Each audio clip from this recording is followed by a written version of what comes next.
You're about to hear a favorite from the Faith Middleton Food Schmooze archive. This show originally aired in 2019. I got that sunshine in my pocket, got that good soul in my feet. I feel that hot blood in my body when it drops. It's great to have you joining the party on the Faith Middleton Food Schmooze, inviting you to eat, drink, and be merry with us. We're in our culinary studios at the Big G, Gateway Community College in downtown New Haven, the use of 5 professional kitchens, part of their culinary education program. I'm with my food buddies. What a show we have lined up for you. We've got the guy from Red Truck Bakery on this show with us, and people come from all over to try his baked goods. And wait till you hear the people who have endorsed the baked stuff that he does. It's pretty mind-blowing. We got Mother's Day coming. We have some ideas of what you can cook for a mom's breakfast. We've got, spring stuff. Now the food's going to start to change. Here it comes. Let me tell you who my great food buddies are. You know I love them. We have Chris Prosperi, senior producer Robin Doyen-Aiken, Mark Raymond, and Alex Province joining us from our sister public station, KJZZ in Phoenix. Hey, everybody. Hey. Happy spring. Hey, guys. Yeah, it's spring. Yeah, warm weather. So I think, kind of. Before we get to the wine, the bakery, and all that stuff, can we just do a mashup on all the spring foods that are coming out? Because it is exciting. Chris today made us a fresh pea risotto that was so delicious. So good. Thank you, Chris, for that. And then ramps, right? Oh, yeah. We've picked dozens and dozens already. They grow in little clusters. And the most important thing is don't pick the whole cluster. You pick 1 or 2 off that cluster, and then you move to another cluster. And then every year you can keep going back to the same patch over and over and over again. Do you want a little bulb? I take a little bulb at the end. You'll see there's like 4 or 5, sometimes 6 or 7 coming out of one little cluster. Just break off 2 and pull them out of the ground, and then go to another cluster because they'll keep coming back. But explain to folks who don't have ramps what that tastes like and how you cook them. Ramps are actually wild leeks. So they're in the onion family. So they have that kind of spark like a fresh spring onion has, like a green onion, a scallion, crossed with a leek. So if you've ever had a leek, you know how when you cook them down, they get creamy? They have that consistency too. And I'm telling you, I think it's because we've been in winter so long that whenever I see these and taste them, it just pops that it's winter Chris, is what over. do you do with them? Yeah. I saute them, and we had some of the bulb by using the risotto when I make risotto in the spring. We grill them. I do them in a cast iron skillet, Alex. Butter and olive oil? And just olive oil for me. I don't know, but butter's a good idea. I don't know why I didn't think of that. Anything you can do both. with leeks or onions, you can do with rams. I love just grilling them. Right before you put that steak on, just throw a bunch of them onto the grill and let them get nice and crispy. And then serve them on top of your steak. And serve them As right you on cut top a of your piece of steak, cut a piece of that, and eat it together. That's Are they spring. too rare to make like a vichyssoise, like a soup out of them? It's not that they're rare, it's the work. After 40 minutes, I usually my knees start giving out. And you have to get down and dig. So you can dig. They're small. There's one patch, I call it the Valley of the Ramps in Canton, Connecticut.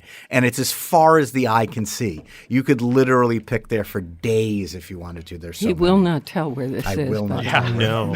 We're going to follow him. I tried this last year. And I've showed pictures, right? It's an amazing spot. And skunk cabbage is everywhere, right? And you have to look for a little stream, a little bit of water. That's where they grow, next to the water. I know, but is it possible? Because there's skunk cabbage near me, and I keep looking all around it, and I'm just not seeing it. Yeah, it doesn't mean that they're going to be there. It's a good indication that you're near the water, near areas where they do like to grow. Okay, so what's another spring food? Fiddleheads. Oh, and yeah. we just got those last week for the first time. And they grow fiddlehead ferns. They're a never know what specific to type do of with them. fern. A lot of people love them, and a lot of people don't love them. I think you're right on that. Because they can be a little bitter. But I always tell people bitter is the flavor we love to hate. right? With like a pasta or something. Don't the Italians love that bitter? Chop it up and throw it, fiddleheads in a pasta. But the key is wash them really good. I usually use 2 or 3 changes of water, and then I give them a quick blanch in boiling water, and then you can do whatever you want with them. You can saute them, like Alex said, you could throw them in a pasta. We do a mix with asparagus that's coming up right now. Yeah. I mean, they really have this unique flavor. Everyone always says, what do they taste like? And it's so hard. They're very grassy. And again, you have to like that taste, that bitterness in your things. I don't like eating them alone. I like sauteing them with other things. So the bitterness is one component in a dish. There's a texture to them, too. Yeah, a little really crunch. Nice. This is not exactly a spring thing, but because Chris made risotto for us just before the show, your trick is that you took the rinds from Parmigiano Reggiano and you boiled them in the water. Take them and put them in a pot of boiling water and then let that simmer for, 10, 15 minutes. And then as you're making your risotto, instead of using stock or just regular tap water, use that. We call it Parmesan stock or Parmesan broth. And it has this brininess, this saltiness that makes the risotto so good. And you're not wasting your rinds like most people just chuck them in the garbage. I throw it actually into my chicken stock. So does it dissolve, or do you still? No, it's still in there. It's still in there, and you just fish it chuck out. it. Yeah, just chuck it at the end. I strain it, and I keep that stuff, and we use it for heating vegetables. It's a great, not vegan, but vegetarian broth. So, Mark, asparagus is up in your yard, right? Yeah, I just got my first batch of asparagus, and I cooked it up in a nice little omelet for Mary and I. Asparagus I love omelets. fresh asparagus. Oh, I do too. And Yeah, it's so, in pasta. it's so nice. If you can For me. find if you can find fresh asparagus, Everything I'm in telling pasta. you, it tastes nothing like the stuff you buy in the grocery store. I've been eating asparagus a lot. It was always store bought. There weren't a lot of farms in the 80s and 90s that grew asparagus around here because you have to leave it in the ground. Once it's done, then it goes dormant, and that patch of land can't be used for growing lettuce or anything else. So you need to have a lot of room to do this. So there wasn't a lot. Now you see this resurgence of farms growing these little patches of asparagus. There is nothing like fresh asparagus. What's the difference, Chris? It is just fresher tasting.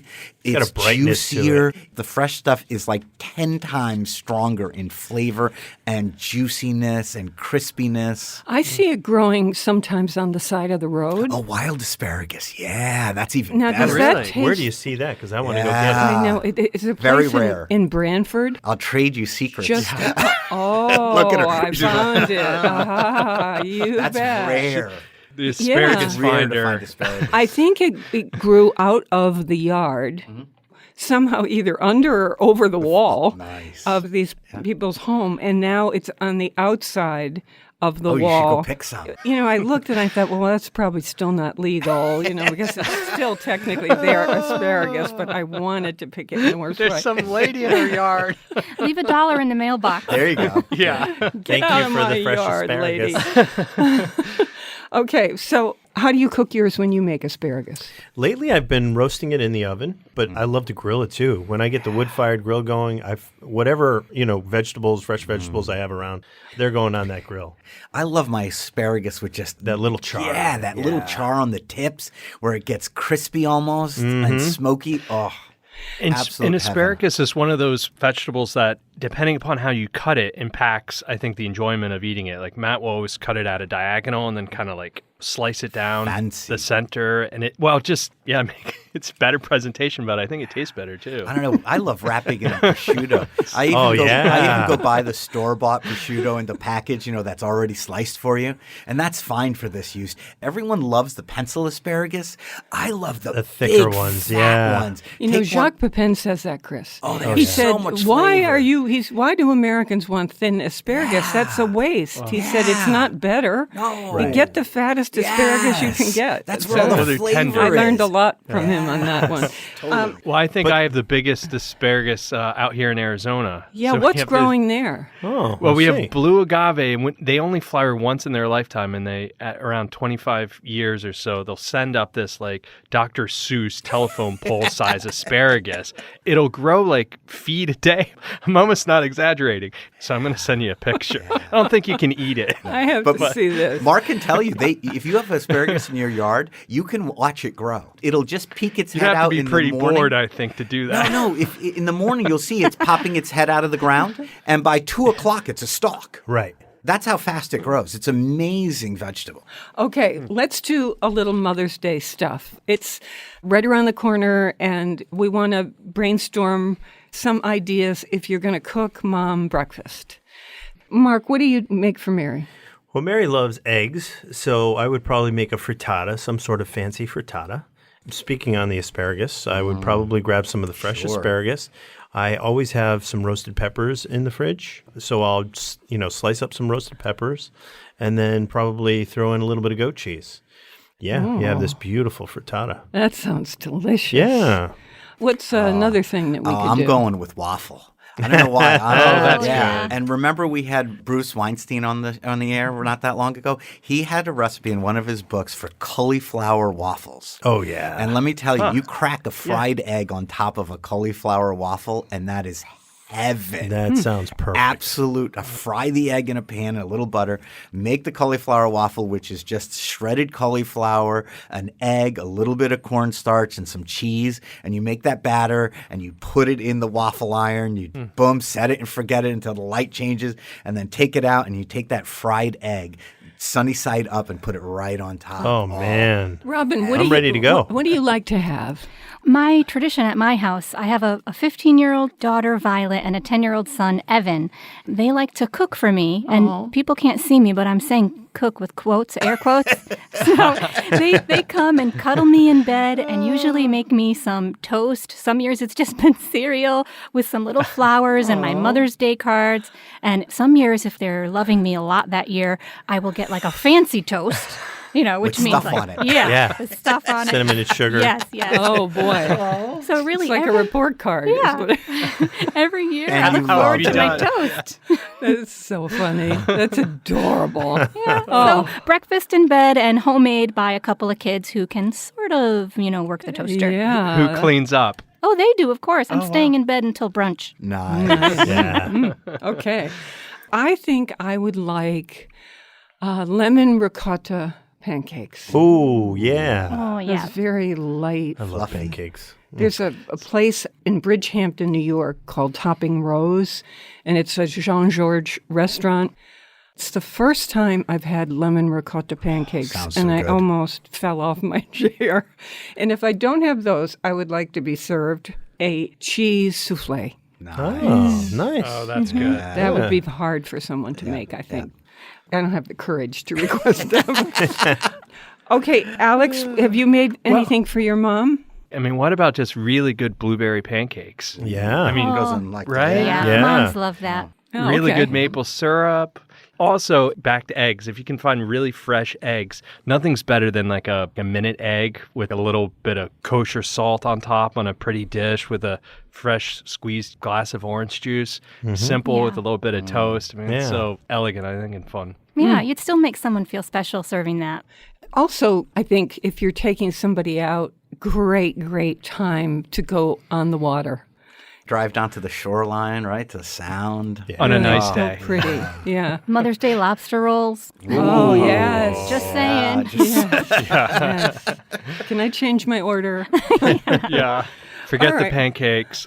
All right. Let's switch over because sometimes moms get a glass of wine Yeah. on the breakfast tray if it's a brunchy sort of a thing. And we have a wine discovery. It has been on the show before, but no vintage is exactly like the last vintage, although beer makers try to do that. Wine is always just a touch different from year to year. So the brand new vintage of this wine, I think this is a wine we pretty much made famous on the show. Without a It's doubt. called 11 Minutes, and it is from Italy. And Mark, can you tell us about this 2018 vintage? So the 11 minutes is a dry rosé. We'll say that first. Gorgeous salmon color. And it is from Verona, Italy. It's a myself wonderful some. blend of Corvina, Trebbiano Lugano, Syrah, and Carmenere. And Boy, that's good. the name 11 minutes comes from the amount of time that they press the grapes. So 11 minutes of skin contact with the red grapes. So you get this beautiful, beautiful, pale pink color. Yeah. And it's just absolutely delicious. It is delicious. I love the crispness of it. It's got this wonderful sort of dried strawberry, but a little essence of lemon peel. Does this make sense? It tastes like a Sancerre. Yeah. But as if someone dropped a piece of strawberry in. You nailed it. That's it perfectly. Because there's some floral aroma coming off it. And it's not that you can taste the strawberry, although you sort of can because you're smelling it. Yeah. And then that crisp Sancerre and the color is so fabulous. And for people who don't know what Sancerre is, it's Sauvignon Blanc from the Sancerre region of France. So it's a very, very delicate, well-balanced Sauvignon Blanc. Yeah. And this is just a beauty. And it's a gorgeous bottle, the shape. It's so unusual. It's just a beautiful presentation. And what's the price point for this, Mark? You should see this at your retailers for about $17 a bottle. If you go online, we tell you who the distributor is. We have a picture of the label, and you're off and running. You can just call ahead because people can't stock everything. You'll see probably a fair amount of this. There's a ton of it for the region because it was so popular last time. And it's a cool-looking bottle. It's a really uniquely cool. shaped bottle. And the for sure. label is fun, too. The thing about rosé that's so fun is you need more than one bottle, though. It's so refreshing, right? If you find yourself outside sipping away with someone, and then all of a sudden you look and the bottle's gone. And it's wonderful if it's very, very cold. That's how I like my rosé. Yeah, on so ice. we figured out last time that if we got 2 bottles, we could pour 1 bottle into ice cube trays and put those rosé ice cubes In the wine. In the into wine, the yeah. glass of wine. And as it melted, it would only be more rosé. Like our beer cubes. If only had one glass. I always tease that it only takes 11 minutes to actually drink a bottle. That's where the name came from. Nice. I like that. Kind of feels true. It goes down pretty easy. It really is. Yeah. Honestly, this is really, truly delicious. Okay, I love the whole start, and we have an amazing baker. He sent us, in fact, a bunch of stuff. We tried it just before the show, and we had ourselves one good time. So we're on a sugar high on this edition of the show. More mouth-watering conversation and fun ahead on the Faith Middleton Food Schmooze. I hope you will make a charitable contribution to feed the hungry. We're online now at foodschmooze.org, and we'll be right back. Eat 'em up and eat your vegetables for your heart, your head, your body, and your soul. Fresh or frozen, hot or cold, it's good for you to eat your vegetables, your vegetables. Broccoli, carrots, kelp, and kale. Let those snack chips all go stale. Asparagus, it is a must if it's available. Don't just push them round your plate. Put the fork to your face. You gotta learn to love, not hate your vegetables. You gotta love your vegetables.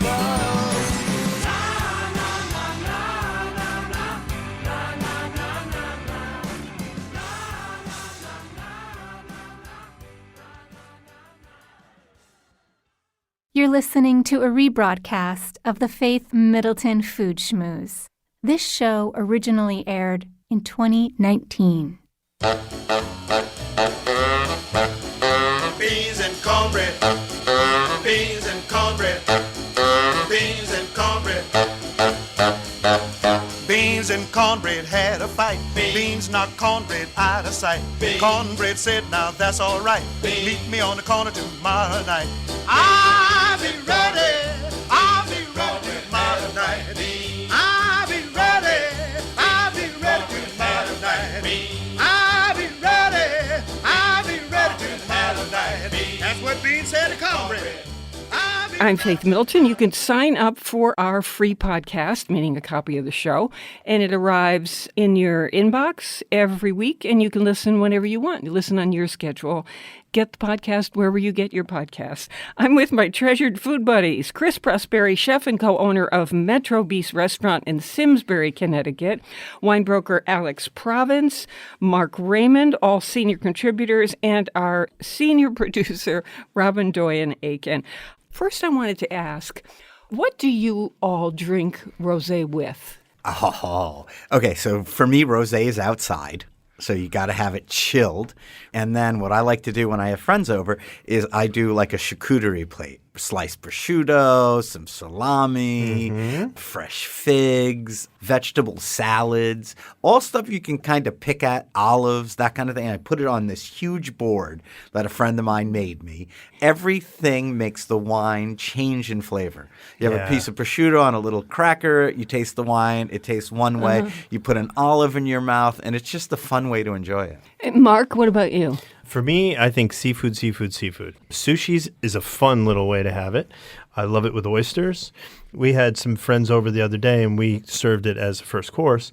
And I took little scoops of crab salad, and I put it into endive lettuce. Yes. And just served that. And they were just great little bites to have while you're having this wonderful rosé. Alex, how about you?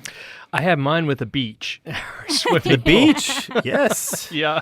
No, but seriously, Perfect. Nothing's better than like fried sardines or pulpo or any of that. Like in the south of Spain, they fry tiny little fish in olive oil, and you eat bones and all. They're so delicate. That with the crispness of rosé, it does not get better. I drink rosé all year. I don't stop at the end of summer. There are just times when I really want it. And it's true. I want a deeper, darker red too because it's cold and it feels good. But I think I pretty much will drink rosé with anything except spaghetti sauce. You know what? No, I mean it. And even a white sauce, I would drink it with that to cut some of that. Drink it before the spaghetti sauce. Yeah. I was thinking fried chicken. Fried chicken would really be good. perfect. Oh, that's good. Summertime. It's like the fried fish. Yeah. Okay, well, that was fun. Yeah. Wait, we're not done yet. I know. There's but so much more. Listen, so when are you all bringing the grill? Mark, your grill is out all the time. Yeah, it doesn't go away. I put mine away, and it's not out yet. So when are you bringing your grill up? I used to be like Mark. I kept mine out all year, but now I'm like you, and I pack it away for the winter. And last year, I didn't take it out until Memorial Day weekend, and I don't know. I'm thinking the same this year. Do you have the thing that I have where I stood there and I looked at it sitting in the garage and I thought, come on, it's time to get it out. And I looked at it and I felt this little whisper of intimidation. I thought, how do I run this again? How do I quite, what did I do last year? Did I clean it before I put it away? All those things come into my head. But you know what really gets me? I know it's time because I'll be driving home from work one early afternoon and my windows will be down. Oh, yeah. And I'll be You'll listening to smell it. music, and all of a sudden I the smell whiff. burgers or That's somebody's grilling something. Even the briquettes. Yes, or it might not even be a food on there yet. It's just when you smell the first one, then that's when it triggers. You gotta right? do And it. then I got to go home and take it right out of the garage. I have to tell you guys, we grill every single night That's here in not Arizona. fair. You're in Yeah, it's Arizona. not fair. How fun to be able to grill every night. I think that really would be fun. Oh, I think it's we the actually best. wore out our grill because we use it so much. And how about gas or charcoal? I'm on Ooh. charcoal. You're on Charcoal whenever possible. I'm a charcoal person in terms of the flavor that I prefer, but I do now understand the ease of the gas grill. Yeah. I have a Weber charcoal that lights by gas, and even I get times where I just grab the gas grill and I don't bother. And mine is so easy. You literally just take the charcoal, put it on the grill, light the gas burner underneath the charcoal until it gets red hot and turn it off. And even me, sometimes I'm like, I'm just going to wheel out the gas grill, turn it on, flop the lid down, come back in 10 minutes and throw my stuff on there. One of my favorite things to do is I have this tiny, tiny Canadian grill. It's like the old hibachi size. I want love one of the these. old Now, hibachis. that's what I want. What's the name of it? I'll get it for you. I bought it on a television infomercial. Oh, And QVC. you put Impulse put buy. wood in it, so Yeah, it's yeah. like your big fancy grill, Mark. Yeah. You put wood in it. You press a button, and the fan turns No from way. a battery and constantly stokes the wood, and that's what I like to cook a steak on. Yeah. You actually got a cherry pitter with it too, right?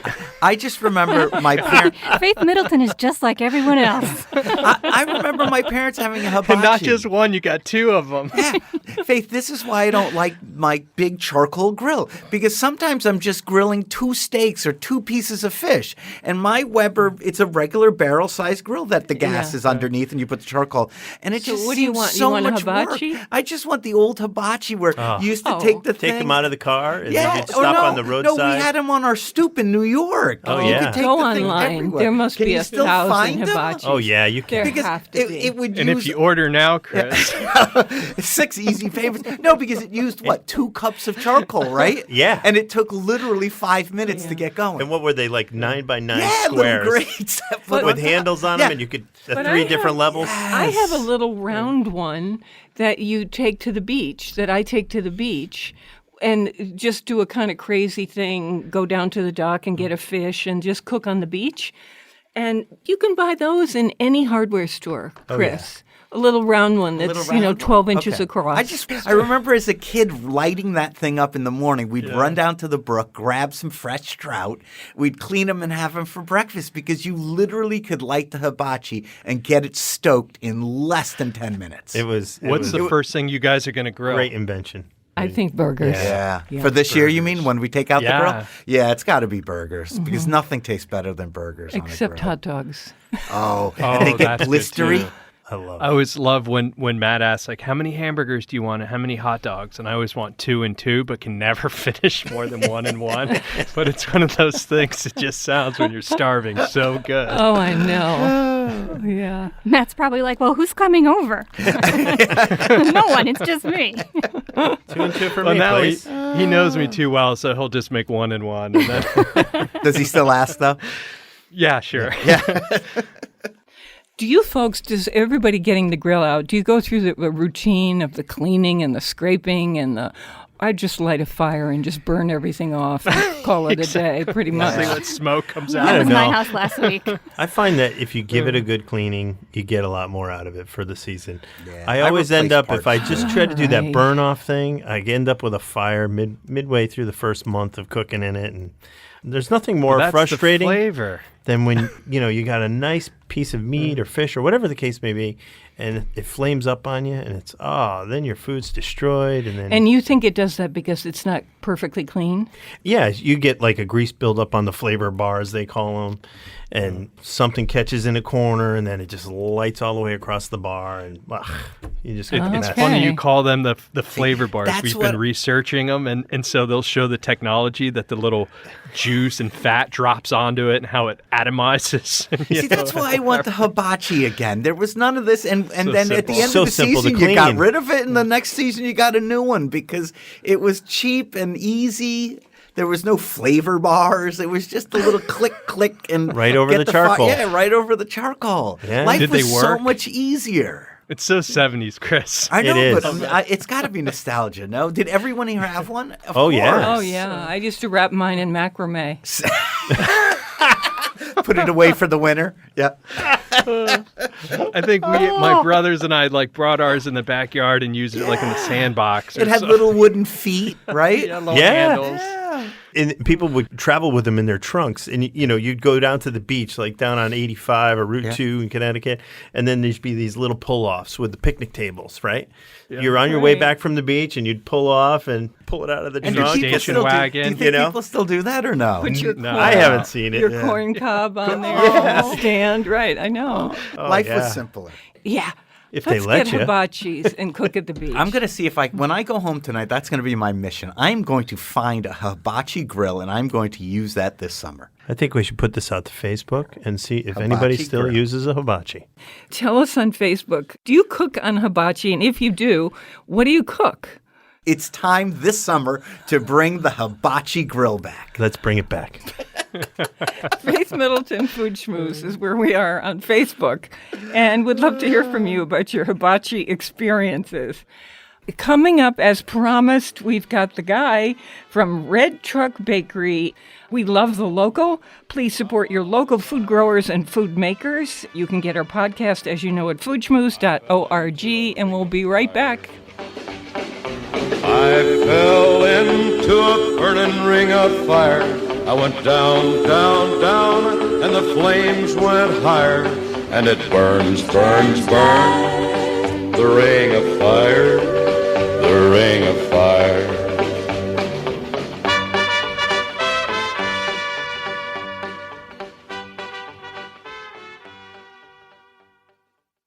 You're listening to a rebroadcast of the Faith Middleton Food Schmooze.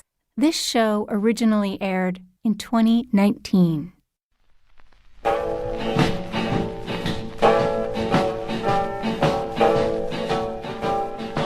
This is the Food Schmooze Party, offering the richness of life, coming to you in Connecticut, Rhode Island, Massachusetts, and New York, including Westchester County, the East End of Long Island, the Hamptons too, of course. Senior producer is Robin Doyen-Aiken, and to hear the show on Connecticut Public Radio, it airs Thursdays at 3. Podcasts and our curated recommendations are always online at foodschmooze.org. And that includes information about this book. Do you think, everybody, that I could resist a cookbook with an endorsement from President Obama, who said on the cover, "I like pie. That's not a state secret. I can confirm that the Red Truck Bakery makes some darn good pie."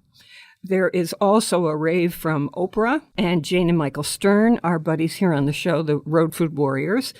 So I opened the pages of the Red Truck Bakery book. Well, this place is on Main Street among apple orchards and rolling hills in rural Virginia. And now, after the raves, people will drive hours out of their way to taste Brain Noyes' Rise and Shine biscuits, Mom's Walnut Chews, his Shenandoah apple cake, and one of the items I crave the most, Kentucky bourbon pecan pie with chocolate and a pretzel crust. Come on. Come on. Oh, my. Yeah. And now, in addition to this cookbook, Red Truck Bakery is online, shipping its goods all over the place. And I'm telling you, you're going to have that thigh-slapping reaction that we had because we just ate some of this stuff. We have several recipes from the Red Truck Bakery Cookbook at our site, foodschmooze.org. And what a story Brain Noyes tells in the introduction about how he learned to boost flavor in his baked goods until eaters and bakers were pretty much swooning. Brian, welcome to the Food Schmooze Party. Thanks for having me on. Any friend of Jane and Michael Stern's, ... Okay, that's same here. I have to ask you, the Kentucky bourbon pecan pie. Now, we've experimented with doing a pecan pie here on the show with chocolate in it. We did a shortbread crust, and we were pretty proud of it. But I had never thought about doing this genius thing you did, which is to put it in a pretzel crust, which has that salty, crispy, crunchy thing going. Delicious. What a smart idea. Tell me about this. Well, every pie recipe in the book pretty much is based on the same crust, and I wanted to mix that up a little bit. The pretzel idea came from a couple folks in the kitchen. We played with it a little bit. We liked the idea. I keep thinking that it would make a great, like, margarita pie or something a little cocktail boozy based. I like that. Haven't tried it with tortilla chips, but there's another idea. But yeah, you're exactly right. That kind of salty, crunchy feel and taste lends itself pretty well to this. The chocolate isn't cloying. There's not a whole lot of it. The filling of the pecan pie is sort of traditional. We try to make everything at the bakery a little less sweet and not so sugar heavy.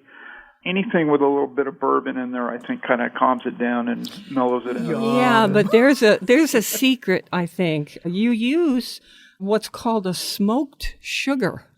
That was interesting to me. Way back when we started, I was driving around Kentucky doing some bourbon homework, and that's a whole nother story, of course. But I found a guy named Matt at Bourbon Barrel Foods who was making foods based on old bourbon barrels that he was getting in the area. He started with soy sauce, homemade soy sauce, and has taken it into a whole line of foods.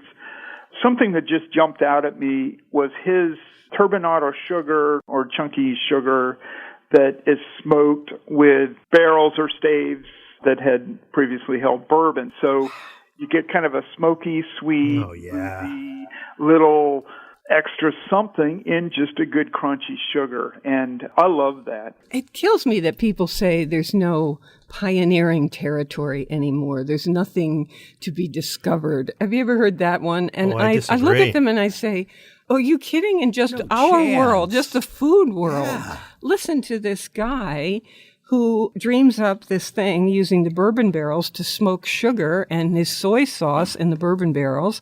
And then we've got Brian here, who is making up a pie like this with a pretzel crust, is a constant invention in the food world. Yeah, pushing the envelope. I like this a lot. And I think he just came up with a tortilla chip margarita one, right? I know. I got to put you on hold so I can play with it. See, I heard that. I want to be a tester for you.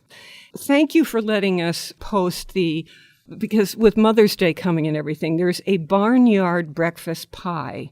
It's at foodschmooze.org. It's everything I like for breakfast dumped in a pie shell is about what it came down to. Several things I came up with because we had a lot of things sitting around. There's a shoe fly pie that I make that's called Not Your Amish Grandmother's Shoe Fly Pie that was invented just because we had a lot of lemon cakes left over at the end of the day, and we started crumbling them up and making a pie and lightening up that traditional heavier Amish version of that. The barnyard breakfast pie came about the same way because, it's crumbled up biscuits, sausage, a little bit of bacon. Oh, wait a minute. You're not mentioning the smoky pimento cheese. There's that kind of creamy, savory with a little bit of sweet, a little bit of fire. Oh, yeah. And good amount of chunk. God, it sounds like it's describing everything we've seen and talked about today. But it's great. You just slice into it, you heat it up, and there's everything you need without messing up the kitchen. You can make it several days ahead and just refrigerate it and just throw it in the oven that morning. Wow. And boy, Mom would love that, especially in bed. Yes. Mm-hmm. We're going to get to your Madeleines, the tribute to Jacques Pepin, who I know is one of your food heroes, and he's a buddy of ours, too. By the way, I love that guy. He is so getting a Lifetime Emmy. I think it might be the first they've ever done as a Lifetime Award, so that's really pretty extraordinary. Wow. And he's getting it along with Judge Judy. I know. I love her beyond imagining. I love Judge Judy. I just think it's the most hilarious show I've ever seen. My loyalty goes a little bit over onto his side, but no one is more deserving. I love him. I love his daughter. Yeah, she's great. It's a great family. Yeah. Brian, you have taken the most circuitous route to this bakery life imaginable. I thought, this could have been a straight memoir. This is so good. Love the way you write. So tell us a little bit of this story. You started out in, should I say newspapers? I did start out in newspapers. Actually, I'm from a newspaper family in California, and I grew up kind of playing around at the newspaper with my dad after school. I went on to become an 18-year-old art director of a weekly newspaper in Newport Beach, California, joined a city magazine company as kind of their kamikaze art director in Tampa, Houston, and Detroit, until Ben Bradley beckoned me to D.C. to interview at the Washington Post to be the art director. Boy, that was 35 years ago yesterday, actually. I just did a little post on Facebook about it and how my life's changed since then. I put in a good 15 years or so at the Post. I always had an interest in food. I took vacations training at the Culinary Institute of America, which in D.C. I always have to say is the other CIA. There's also a place called l'Académie des Cuisines that just disappeared but was pretty reverential just outside of Washington, where I did a lot of training. I was the guy that would always bring in nice food projects for staff meetings at the Post or later at Smithsonian Magazine, where I also ended up. And, I just kind of wandered up and down the East Coast after moving here, exploring old food dives. I had a copy of Jane and Michael Stern's Road Food in my glove compartment, and my friend Dwight and I would check out all these places. And I just thought, man, someday I'd like to do that. Years later, I hit 50, and I thought, if I'm ever going to do it, I got to do it now. And so we had just bought a farmhouse outside of D.C., 1 hour out in the Virginia Piedmont. Being an art director, I thought, well, that old farmhouse needs an old red truck. And I searched online, and I found one in gorgeous shape. I was turned over to the seller, who turned out to be Tommy Hilfiger. And I bought the truck from him. He had it on his farm. And I started baking on Friday nights out of the farmhouse, and in that old red truck, I would take it around to a couple of country stores out of the Piedmont. Yeah, and then what happens? Because people started lining up, right? They show up at the store before the store opened, half an hour or so, and not for the woman who owns the store to unlock the door, but for that red truck loaded with pies and cakes to show up, and word spread. And then, of all people, Marion Burroughs from the New York Times happened to be at a picnic in Rappahannock County next door to us, had some of our items, sent me an email the next week and asked if I wouldn't mind if the New York Times wrote a little piece about me. And I was like, not at all. And I had 24 hits on my website one day. The next morning, the New York Times piece came out on the front page of the food section, and my hits went from 24 to 57,000 in one day. And it just made me think, okay, I might be on to something here. I think I've got a business. Yeah. So I pursued it. I finally left publishing. I signed a lease on an old 1921 gas station in the middle of the county seat out there. And we opened up a bakery, and I hired 2 or 3 staffers, and we were off and running. Yeah, isn't that incredible? Such a great story. And how did Barack Obama first encounter your pies? Well, that's a great segue, because as soon as we opened, the economy crashed. We were suddenly in the Great Recession. It was touch and go for a good while. A few years later, we now had 2 locations, 40-something employees, and we're sending thousands of things nationwide every year. And so on a slow day, I sat down and I wrote a note to Obama on it. It was his last year in office. A month later, Valentine's weekend, my store manager calls me up. I was away. It was my birthday, so I wasn't in. And she said, a guy just stopped by from the White House with an envelope from the president. I said, okay, I'll look at it Monday. I didn't know who brought it by until I got an email from Cody Keenan, who is Obama's chief speechwriter. And so he took a moonshine cake back to his staff. He took a pecan pie to the president, as he's telling me in this email. I wrote back and said, oh, thanks very much. I wonder who this was. But the pie you should have got in front of him is our sweet potato pecan pie with bourbon. You sense a theme going on here? He calls back and he says, POTUS says yes. So, oh my goodness! The next day, I spent some time making 2 or 3 versions of this pie, and unbelievably, on Pie Day, March 14th, 3.14, when a presidential administration had a sense of humor, he released a whole salute to the bakery on Pie Day at 3:14 in the afternoon, and it just went nuts. It turned into this big bromance between that administration and our bakery. We still bake pies for them. On Pie Day, we show up with pies. Great story. Yeah. And it must have gone crazy, too, after Oprah. Her magazine handpicked us as one of their favorite online food sources, which was great. And I cherish this little handwritten note from her that says, in that voice she uses when she stands up and gives everybody a car, I love me some Red Truck sweet potato pie. The word love has about 12 O's in it.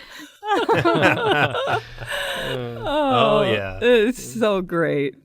So to get back to the Jacques Pepin tribute, your Madeleine, what is it that you did with these that might make them different from the traditional recipe? A friend of mine said Jacques Pepin and his family are going to be at a book signing event in D.C. Get in there now and bring food for them back in the green room. And by the way, his granddaughter, Shori, who's the co-author of that new book, loves chocolate. So we made a boatload of our buttermilk chocolate chewies. And really, just with an hour to go, I thought, I'm going to make him our Madeleines. I learned to make them from l'Académie de Cuisine outside of D.C., which was started by a White House pastry chef. And I know the recipe's great. I've made it. People really love it. And I did, and I got halfway out 66, probably around Manassas, before I hit D.C., and I just thought, this is the stupidest thing in the world to be bringing madeleines to Jacques Pepin. And, I almost left him in the car, but I brought him in with the chocolate cookies, and Jacques pronounced them terrific, and his daughter just loved them. But I've only made them this way, so I'm not quite sure of the exact traditional way, but I always make sure there's a little bit of Meyer lemon zest in there. I saw that. Maybe a little bit of orange zest. When you pipe it in, it has to be thick enough, and you kind of back up on itself, like as a toothpaste coming out of a tube back on your toothbrush. You just create that little point halfway back in the center, and that makes this big, nice hump in the back of the madeleine, the individual form. And swear to God, people who know madeleines always flip that thing over and see if there's that hump there. And that's, I made sure they were there, and I watched him turn it over and look at it, and that's when he told me how much he liked it. That's nice. That's such a tribute to you. We have on the website this double chocolate moonshine cake. Does that guy still make moonshine in Connecticut? Oh, Onyx. Yeah, Onyx, that's right. Moonshine, yeah. Okay, I can't even imagine a Yankee making moonshine. Yeah. So this cake calls for moonshine. There's a lot of liquor in these cakes. But I like this combination of chocolate chips and buttermilk, a little dark rum, orange zest, a little bit of moonshine. You see how this goes? This is good. This you don't is hear really that good. every day. No, you don't. Dark brown sugar, lots of butter. When I started the bakery, right off, I knew I wanted to do something with moonshine, and I didn't know what that would be. Moonshine on its own is a little tough, so I needed some good, probably heavy flavorings to go with it. It works really well with chocolate. Orange helps too, and I love orange and chocolate together. There's just a hint of orange in there. But even the nutmeg kind of sparked it up a little bit. Within the first 2 months, a couple came in and they wanted a chocolate moonshine wedding cake, but they didn't want a tiered thing, so we made it in the shape of a big hooch jug, and put 3 X's on it, and they loved it. I mean, it was a wedding at a Virginia farm out in the barn, and it kind of led to, okay, what about bourbon? And then my friend Dwight's 90-year-old choir director in Sanford, North Carolina, always made sure that he had one of her rum cakes waiting for him when he came home to visit, and his mom got the recipe from her. But his dad was a mail carrier, and so this 90-year-old choir director would make him drive her to the ABC store where she'd hunker down in the car while he went in to get the hooch, because no self-respecting Presbyterian choir director could be caught dead in an ABC store. And so that, that begat other things. The almond cake you tasted is made with local amaretto from Middleburg. Yeah, that was Virginia. Good. Really good. And it's kind of why in a not long ago issue of Southern Living, they referred to us as the bakery with a drinking problem. So now we that's beautiful. So what's the wildest? I mean, it is pretty wild to be having notes and sending pies to President Obama. But what would you say is another totally wild place that you have sent your goods to? I mean, we send our St. Patrick's Day Guinness cakes to the Irish Embassy, and Tim Kaine, our senator here, is a good Irish boy, and he loves that. He loves everything we make. Well, one kooky thing was I revered road food. That copy of the book was just beat up in my glove compartment as we'd make these treks to these funny little dives and greasy spoon joints up and down the East Coast. And here I am in the kitchen, and I look up, and that's the weirdest thing of all, is to see Michael Stern walk in.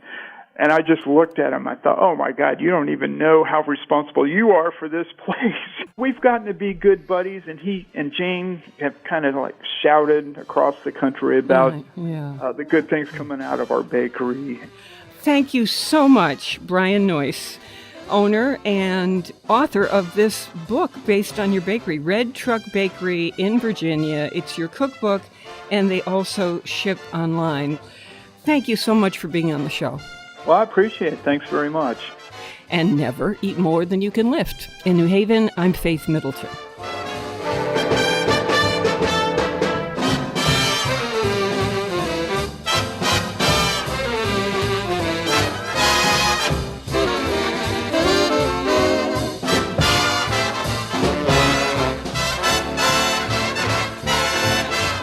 Everybody eats when they come to mind.